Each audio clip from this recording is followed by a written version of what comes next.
హరి ఓం. జయ శ్రీమన్నారాయణ. నారాయణుడు అందరిని రక్షించుగాక. సర్వజనులను సంతోషంతో శాంతియుతంగా ఉండేటట్టుగా ఆశీర్వదించుడు కాక. దేశంలో అందరూ కూడా సుభిక్షంగా ఉండాలి. మానవులందరం కూడా మనం మానవులము, మానవత్వంతో జీవించాలనుకోవాలి. మానవత్వం నశిస్తే మనుషులకు రాక్షసులు తేడా లేకుండా పోతుంది. కనుక మనం దైవానికి ఇష్టమైన వాళ్ళంగా గుర్తించబడతాం. ఎప్పుడైతే గ్రామస్తులు శ్రీకృష్ణ పరమాత్మకు ఘన స్వాగతం పలికి ఆయన యొక్క ఆనందాన్ని అట్లే అమృతంలాగా తాగేశారో, ఆ తర్వాత నగర ప్రవేశం మహద్వారం దగ్గరికి వచ్చారు. చూస్తే ఎత్తైన మేడలు అన్నీ కూడా బంగారం తాపడాలతో ఉంది, చాలా దివ్య అలంకారాలతో ఉంది. అయితే ఆ ముందరే ఉన్న ఒక గ్రామ సమీపంలో ఉన్నటువంటి అక్కడ ఆగాడు శ్రీకృష్ణ పరమాత్మ. రథం ఆపమన్నాడు. రథం ఆపగానే అక్రూరుడు, మహాత్మా ఎందుకు ఆపమన్నా అన్నాడు. అక్రూరా, మేము ఈ రోజుకి ఇక్కడ విడిది చేస్తాం. ఇక్కడ మన గొప్ప బాలకులు అందరూ ఉన్నారు కదా, వాళ్ళతో ఉంటాం. ఉండి రేపు ఉదయాన మీరు వెళ్ళి ఆ యొక్క కంసుడికి చెప్పారంటే మేము వచ్చి కలుస్తామని చెప్పండి. అంతవరకు మేము ఇక్కడే ఉంటాము అని శ్రీకృష్ణుడు చెప్పడంతో అక్రూరుడికి గుండెలో ఒక గుణపం కూర్చున్నట్లయింది. గుండెంత బాధ అయిపోయింది, ఆవేదన అయిపోయింది. అయ్యా, మీరిద్దరు అన్నదమ్ములు, నేను పొందిన ఆనందం అంతా ఇంత కాదు, పరమానంద భరితుడిని అయిపోయాను. నా రథం, మీకు రథాన్ని నేను నడిపిస్తున్నాను అంటే, నా రథంలో పరమాత్ముడు కూర్చున్నాడు అంటే నాకు ఇంత దివ్యమైన అదృష్టమా అని భావించాను. కనుక దయవుంచి మా ఇంటికి వచ్చి మీ పాదాలు అక్కడ ఉంచి మీ యొక్క పాద స్పర్శతో నా కుటుంబాన్ని పరవశింపచేయండి, పరమ పవిత్రం చేయండి, పరమ పావనం చేయండి. మీకు నేను సరదా రుణపడి ఉంటాను. మీ పాదాలు సామాన్యమైన పాదాలు కాదు కదా. మీ పాద మహిమ అందరికీ తెలియదు. అది గొప్ప, ఎంత మహిమ కలిగిందో. ఈ యొక్క గౌతమ భార్య అహల్యకు ఏ పాదమైతే తగిలి రాయిగా ఉన్న ఆమె అహల్య మళ్ళీ స్త్రీ అయిందో అంత మహిమ కలిగిన పాదం అది. అంతేకాదు, విభీషణునికి పాదాభిషేకం చేసుకున్న విభీషణుడికి లంకారాజ్యాన్ని కట్టబెట్టిన పాదం అది. మీ యొక్క పాదాలు కడిగి సుగ్రీవుడు గొప్ప రాజైపోయాడు. మీ పాద మహిమ చేత ఈ యొక్క అఖిల బ్రహ్మాండాలంతా వామనావతారంలో ఆ బలి చక్రవర్తి నెత్తిని పెట్టి బలిని పాతాళానికి పంపించేశారు. బ్రహ్మ కడిగిన పాదం అది, బ్రహ్మము తానైన నీ పాదము. అలాంటి పాదం మా ఇంట్లో పెట్టి పావనం చేయండి అని అన్నాడు.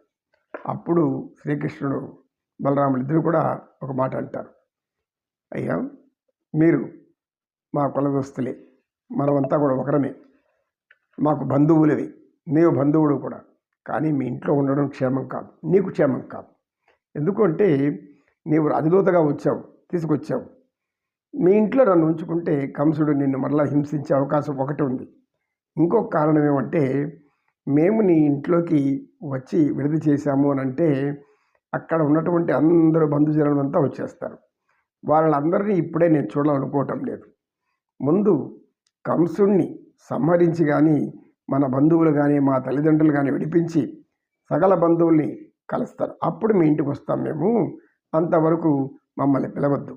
ఆ యాదవ ద్రోహి, నీచాతి నీచుడు, దుర్మార్గుడు అటువంటి కంసుడు లోకకంటకుడుగా ఉన్నాడు. మన యదుకులానికి చాలా చెడ్డ పేరు తెస్తున్నాడు. యదుకులం యొక్క గౌరవ మర్యాదలు పూర్తిగా పోగొడుతున్నాడు.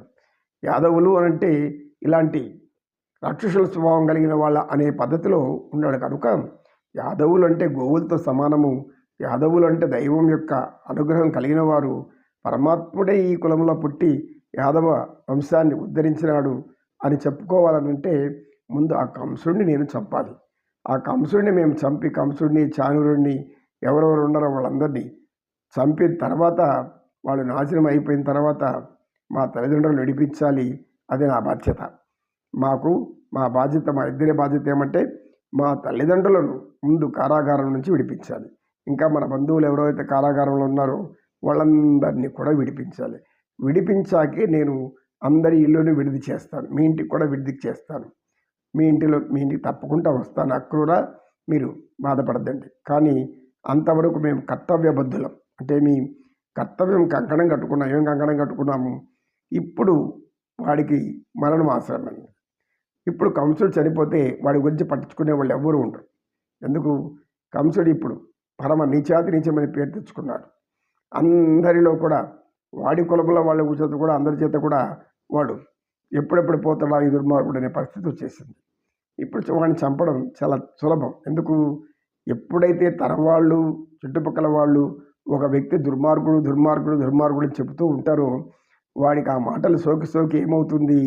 మనసు బలహీనమైపోతుంది. ఆ తర్వాత శ్రీకృష్ణ పరమాత్మ ఎప్పుడైతే అక్కడ గోకులంలో ఉన్నాడని తెలిసిందో అప్పుడే వాడి గుండె జారిపోయింది. వాడికి రాత్రులు నిద్ర ఉండదు. నిత్యం సింహాల వల్ల మేము కనబడుతూ ఉంటాం అన్నదమ్ములము. వాడికి అప్పటి నుంచి నిద్రాహారాలు లేవు. కంసుడు చంపాలనుకుంటే అప్పుడే ఎందుకు చంపలేదు అంటే కంసుడిని వెంటనే చంపేస్తే ఏం బాగుంటుంది? వాడి గుండెలో నిద్రపోవాలి. మెలకువ వచ్చినప్పుడంతా కూడా కృష్ణుడు అంటే భయపడాలి, బలరాముడు అంటే భయపడాలి. నిరంతరం నిద్ర లేకుండా కను మీద రెప్ప లేకుండా అయ్యో నన్ను చంపడానికి ఉన్నారు, అయ్యో నన్ను నాశనం చేయడానికి ఉన్నారు అని వాడు నరకం అనుభవించాలి. అలా నరకం అనుభవించేలాగానే మేము చేసి ఇంతకాలం ఉపేక్షించాం. లేకుంటే ఎప్పుడే చంపేసి ఉండేవాళ్ళం. నమో కృష్ణ నమో కృష్ణ. కృష్ణం వందే జగద్గురు.